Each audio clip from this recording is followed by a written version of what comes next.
Ladies and gentlemen, the story you are about to hear is true. Only the names have been changed to protect the innocent. NBC brings you Dragnet.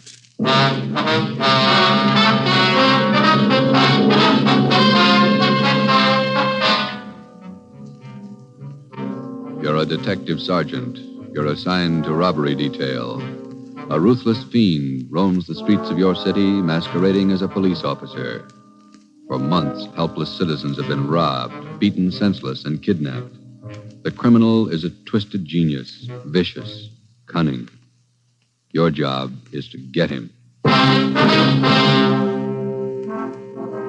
Dragnet, the documented drama of an actual crime, investigated and solved by the men who unrelentingly stand watch on the security of your home, your family, and your life. For the next 30 minutes, in cooperation with the Los Angeles Police Department, you will travel step by step on the side of the law through an actual case from official police files, from beginning to end, from crime to punishment. Dragnet is the story of your police force in action. It was Wednesday, June 4th. It was warm in Los Angeles. We were working the night watch out of robbery detail. My partner's Ben Romero. The boss is Ed Backstrand, chief of detectives. My name's Friday. I was on my way back from communications, and it was 11:13 p.m. when I got to room 27A. Robbery detail. Oh, hi, Joe. Hi, Ben. Did you get that message to call home? Yeah, bad news. What's the matter? That doggone kid of mine, chicken pox. Oh, again? Last year it was the mumps. Year before that, the measles. Every time I get set for a vacation, he decides to catch something. Well, forget it, Ben. Think what a comfort he's going to be in your old age. Go ahead, laugh. You'll find out. Yeah. How are you, Friday? Romero? Fine. What can we do for you? You don't look like you remember me. Oh, no, wait a minute. Name's Savage, isn't it? George? It's Johnny, Sergeant. Johnny Savage. Remember now? Oh, sure. Those liquor store robberies out in the Wilshire district. About 7 years ago, wasn't it? 10 years, Romero. You ought to remember that. You were at the trial. We testify in court every week. 10 years is a long time. It's longer in the state pen. It's a lot longer. Yeah, you cried a little at that trial, didn't you, Savage? You said we beat that confession out of you. Yeah, that's why I figured I'd drop in for a little visit. Kind of apologize to you fellas. You gave me a square deal. I guess I kind of lost my head. I figured I'd apologize. Oh, that's all right, Savage. When'd you get out? A couple of weeks ago. I did it the hard way. Served 10 flat. I don't know my day. You find a job yet? Yeah, Friday. I'm working nights. What kind of a job? Laborer in a warehouse, south end of town. Good. You decided to level? 10 years in prison's a long time. You learn a lot of things. Nights are long. You think a lot. You get things straightened out. I hope you mean that. Sure, I mean it, Friday. I've got everything straightened out.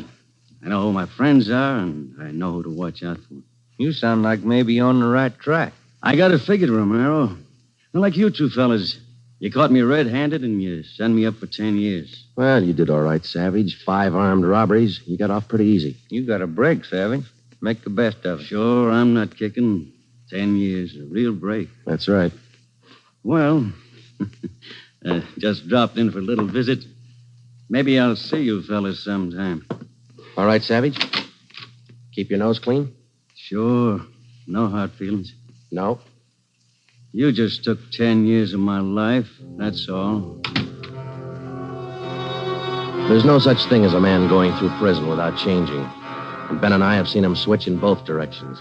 Some men learn their lesson after they land behind bars, and when they're released, they turn into good citizens. Johnny Savage was sour. We made a mental note to check him out later on, and then we went down to the record bureau and pulled his coming out mug. That's about all that we had time for, because about an hour later, we started to get busy.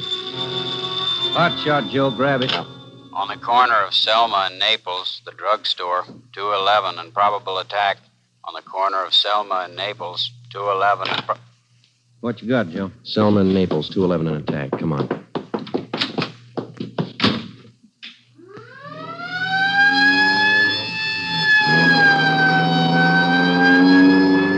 Here we are, Joe. Open fire on the four corners. Yeah. All right. Come on. We got the story from the victim, the store owner, Mr. Thomas. For the most part, it was the usual rundown of an early morning holdup. The There was only one exception. Oh, I've had young hoodlums try to hold me up before, but there was nothing like this one. How you mean, Mr. Thomas? Well, he came in here just before closing, and ordinarily I'd have kept an eye out because that's the time to look for him. But this fella came to the door and said he was a policeman, so I let him in. He looked like a cop. Barged right up to me and the wife behind the counter and pointed a gun.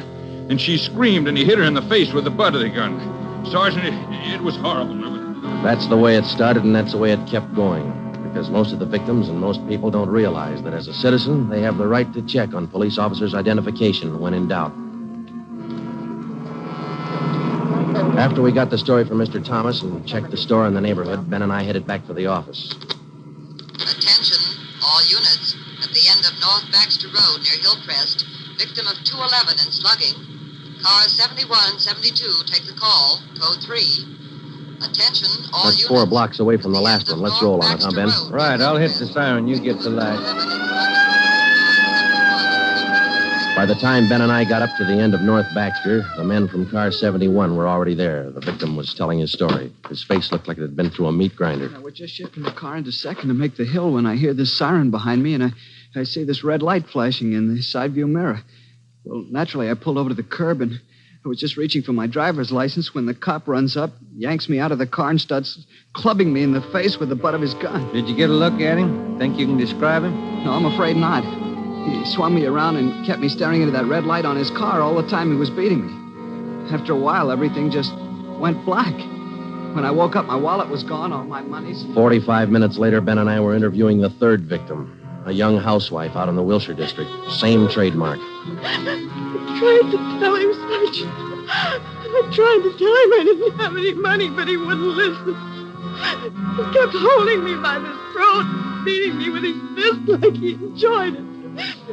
Beating me. Yeah, all right, Mrs. Jameson.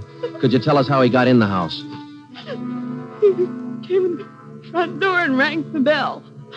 I opened the door, but I left the burglar chain on. He said he was a policeman. So when he demanded I open the door all the way, I did. Then he grabbed me. And you can't describe the man for us, Miss Jameson? He was tall, and he had dark hair and big hands. That's all. It was like a nightmare. A horrible nightmare.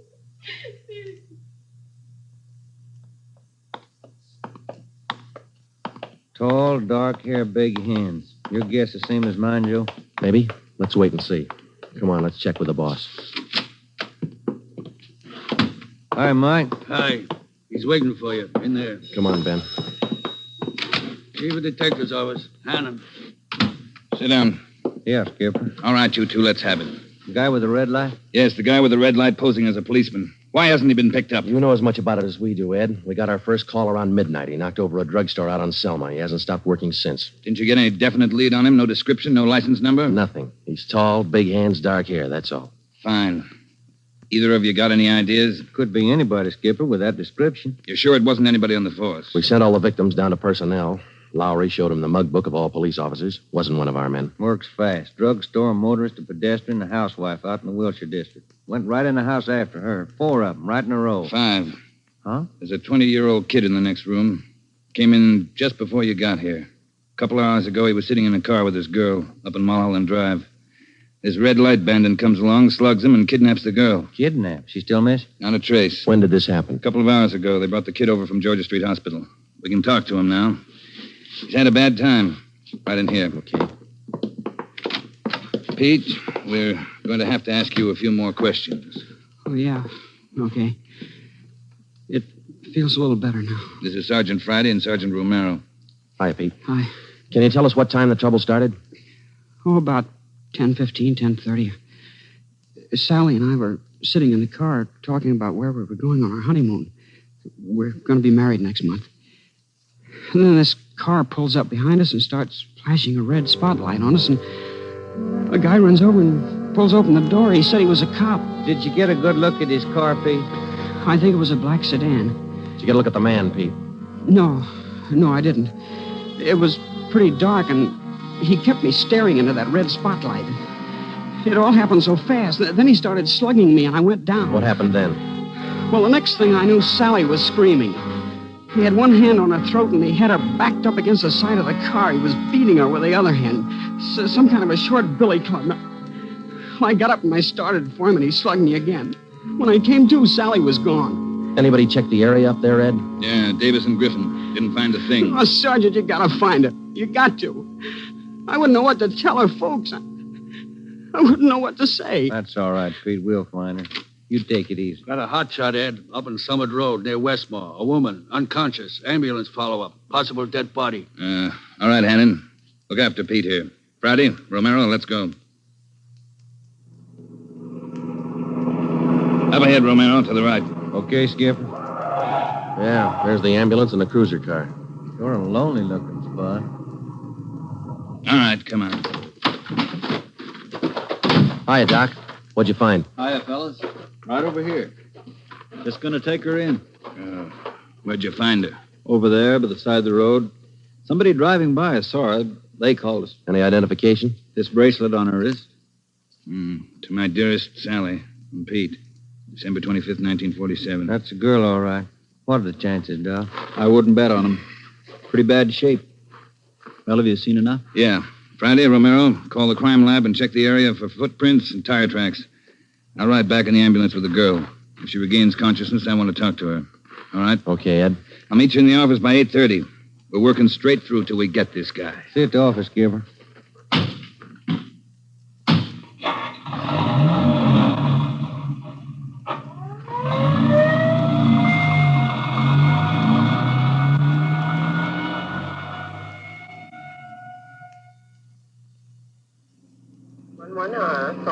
What time you got, Ben? 7 minutes to 4. Long night. Hey, that car up there ahead. Let's take a look at it, huh? Black sedan. Hey, look, he's flashing a red spot on that convertible. Come on.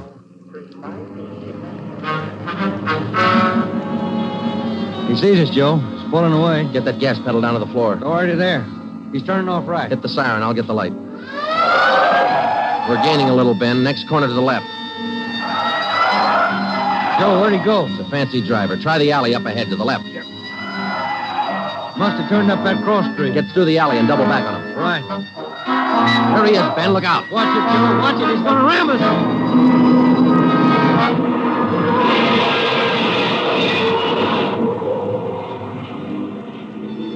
We got hit just in front of the rear bumper. Our car was forced into the curbing and it turned over. He was real lucky. He kept right on going. But this time, Ben and I were sharing the luck. All we got out of it was a couple of nasty cracks in the head and a few bruises, but it was enough to keep us in a hospital under observation for a day. By this time, Ed Backstrand was fuming. So were the newspapers. During the day we spent in the hospital, the Red Light Bandit went on a real blitz. He pulled 6 more jobs, 1 liquor store, 2 residential holdups, and 3 car robberies. 5 of the 6 victims were slugged and beaten. Davis and Griffin had taken over for Ben and me, and by the time we got back on the job, they'd built up a lead for us. We've been working with Wilkerson up in auto theft, Joe. He's used 4 stolen cars already. We got the makes and numbers on each one of them. How about the dark sedan he was driving when he rammed us? The boys picked it up this morning out on Sepulveda. We're checking it for prints now. Oh, that's fine, Dave. You got any description on the guy yet? No luck there, Joe. He works too fast. Nothing at all? The same as you had. Tall, black hair, big hands. Loves to use them. Friday, Romero, got a minute? Okay, Skipper. Check you later, Hyundai. Sure thing, boys. Sit down. How do you feel? Pretty fair, Ed. Little stiff here and there. All right, did Davis fill you in? Up to date.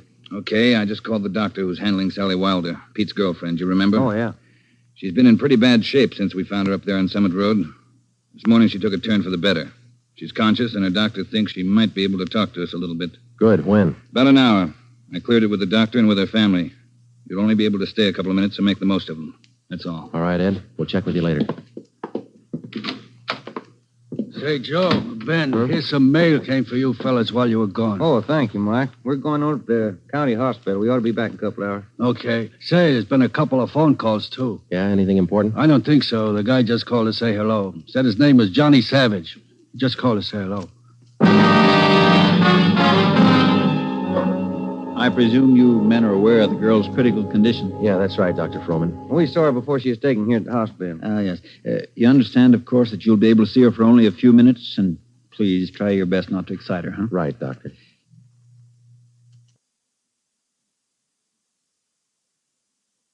Sally isn't able to talk. Bad mouth and face injuries, so your questions will have to be answered simply yes or no and nod of the head. Okay, we got you. We only have a few questions, and we want to know if she can identify the man who beat her from these pictures we've got here. All right, Sergeant. This way, please. Thank you.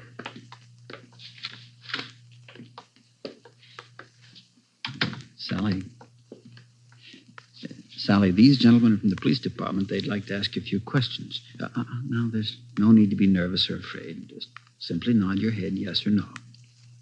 Oh, that's fine. All right, Sergeant. Sally, did you see the man who attacked you? Yes. She says yes. Did you get a good look at his face? You did. All right, Sally, now you can answer these three together. Just yes or no.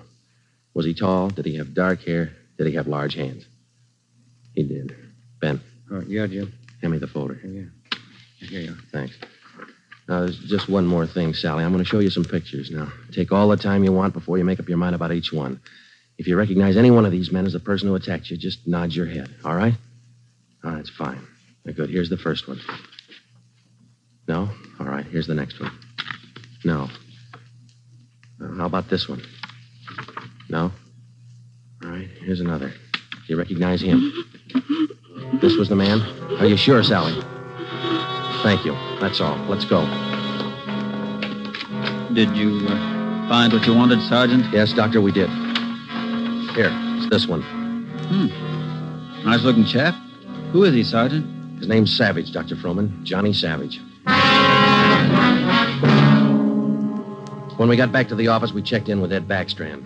In 5 minutes, an all-points bulletin and a full description of the suspect was broadcast to every radio car, every motorcycle officer, to every sheriff and law enforcement agency in Los Angeles and Southern California. By nightfall, the manhunt was on. More than a dozen extra patrol units were called in for duty that night, and when they pulled out of the police garage, the name, the picture, and the full description of Johnny Savage was in the possession of every officer. The same for the patrolmen, whether they walked a beat downtown or out in the residential areas. The picture of Johnny Savage went with them. Everything was done that could be done. On the second night of the manhunt, far out on the edge of town, Johnny Savage, the red light bandit, got his 12th victim, a 63-year-old storekeeper. Attention, all units. 939 Markham Street, near Clark. 211 and slugging, code 3. Ambulance dispatched. All units. 939 Markham Street, near Clark.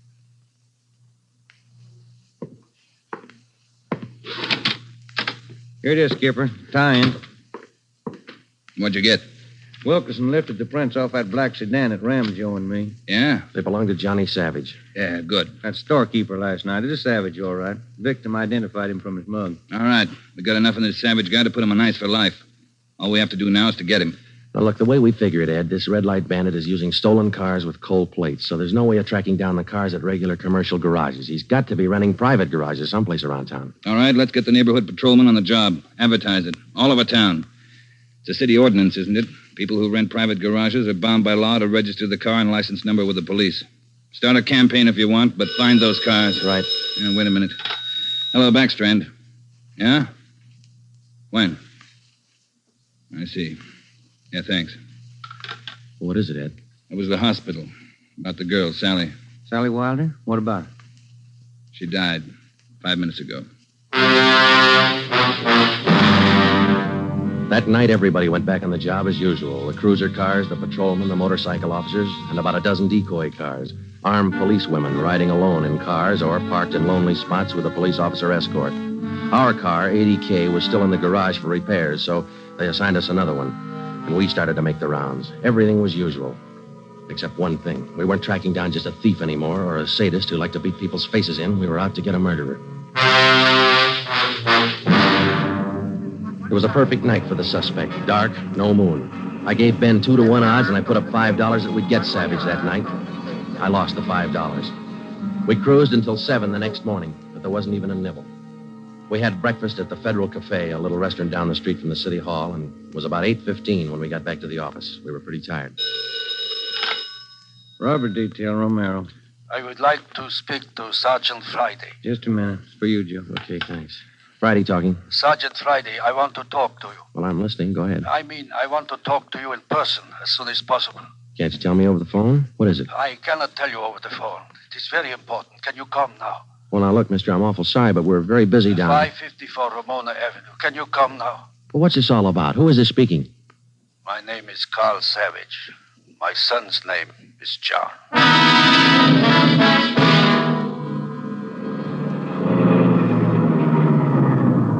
Here it is, Joe. Neat-looking little place. Yeah.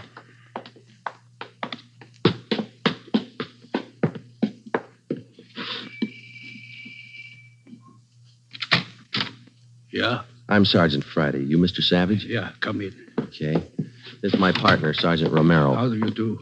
I will be brief, gentlemen. I am the father of John Savage. I wish for you to catch him. I will help you. I noticed the name on the mailbox outside, Mr. Savage. Changed your name lately? I changed my name 10 years ago when John first got into trouble. My own name I had to change. The shame. Always from him, my son. Shame. Mr. Savage, has your son been home since he got out of prison? Yeah, many times to ask for money. I would not give him any, so he struck me. Last night I read in the newspaper the little girl he beat up. She is dead. Then I make up my mind. Do you know where your son is now, Mr. Savage? Not now, no. But our garage has a car in there. It is not his, I know. Also in the garage, I find many license plates. I find spotlights with red glass lens. But you don't have any idea where we could find him. No, but he will come back. He always comes back for money. We're going to station an officer here in the house, Mr. Savage. Anything you want, if it will catch him. He's bad, Sergeant. Like something poison. All through, he's bad. See a sewing basket over there, Mr. Savage. The wife live here with you? 10 days ago, before this starts, I bury Gertrude, my wife, his mother. Sergeant, for 10 years she is sick, but for 10 years she stays alive to see him from prison. 10 days ago, she died. He did not even come to the funeral. Did your son have any idea that you might call us? No, I don't think so. But when you catch him, give me a gun. With my own 2 hands, I will kill him. Johnny Savage. Before we left, we called Ed Backstrand and we brought him up to date. He sent 3 detectives out to relieve us, Davis, Griffin, and Marsh. We told them to keep an eye on the house and the stolen car in the garage. That night after dinner, Ed Backstrand, Ben, and I went out and relieved them. We parked the cruiser car in the garage next door, and then we took up our posts. Carl Savage had a light supper, and then he went to bed about 9. The 3 of us sat at the front windows in the darkened house, and we waited. Ben kept his eye on the garage. Outside, across the city, the manhunt continued as usual. 3 hours went by. The waiting got monotonous. Friday, Romero, look alive, will you? Oh, yes, Skipper. I'm sorry. That clock's enough to put anybody to sleep. What time you got? 12:23 a.m. Thanks. The clock kept ticking. We were tired. We took turns keeping each other awake. At 10 minutes past 2, I looked at my watch, and then I settled back and tried to find some kind of a comfortable position. They started so faintly, it was just like the ticking of the clock. Same rhythm. And then they came closer, and the sounds got out of rhythm. Backstrand's head came up with a snap. Friday, Romero, you hear that? Yeah, Ed. Get up to the window, watch the curtains. You see anything? Yeah. Yeah, somebody's coming. Savage? Can't tell. Wait a minute, it's slowing down. It's going up the driveway to the garage. It's going inside. That's him. Come on. Watch it, he spotted us. He went over that fence into the yard. There he is, Friday. You hit him, Joe. Maybe. He's going for the street. He's headed for that car, Ed, that sedan up on the corner there. Yeah, Romero, go back and get the car. Right, Skipper.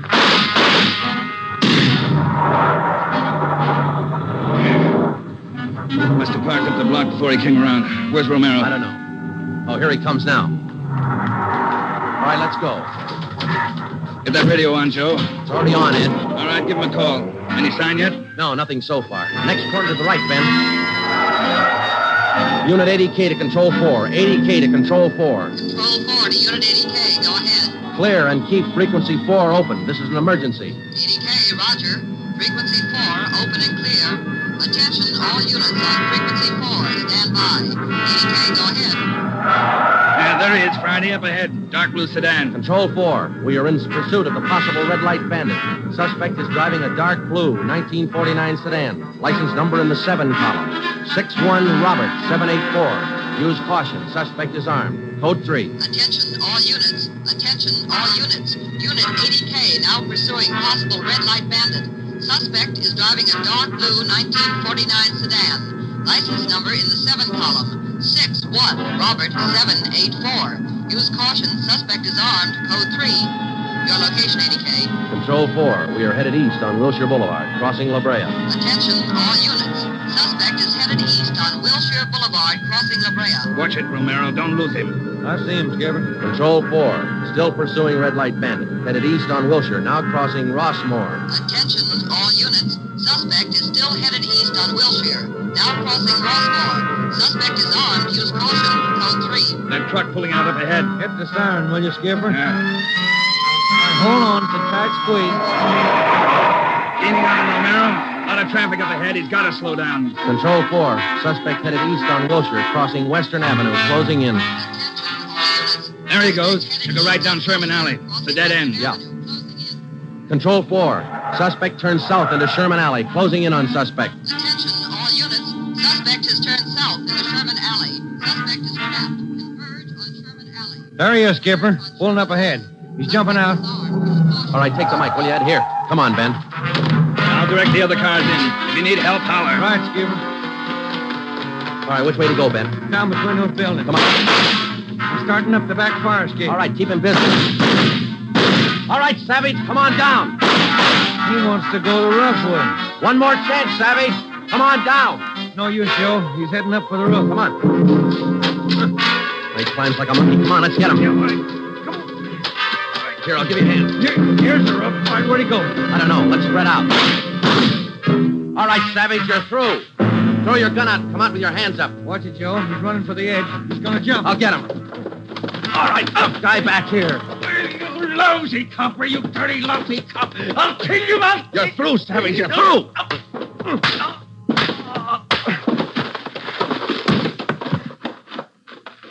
Good, Joe. Yeah.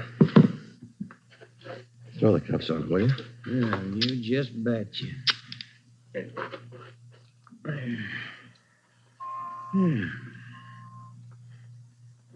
You want to smoke? Yeah, I can sure use one. Thanks. Quiet up here. Yeah. I was just thinking. Well? Carl Savage, this guy's father. Mm-hmm. What about him? Nothing. What would you do, Ben, if your son was a murderer?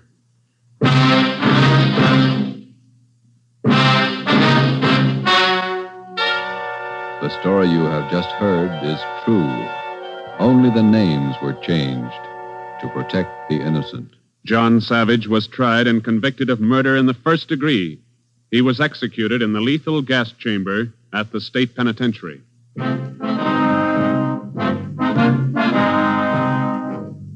You have just heard the sixth in a new series of authentic cases from official files. Technical advice for Dragnet is furnished by the Los Angeles Police Department. Tonight's program is dedicated to Patrol Officer Robert Steele of the Montana State Highway Patrol, who on the morning of November 2nd, 1947, gave his life so that yours might be more secure.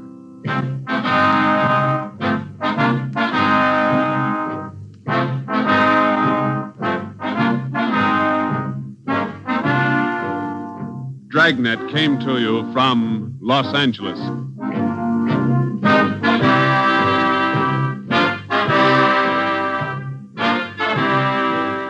This is NBC, the national broadcasting company.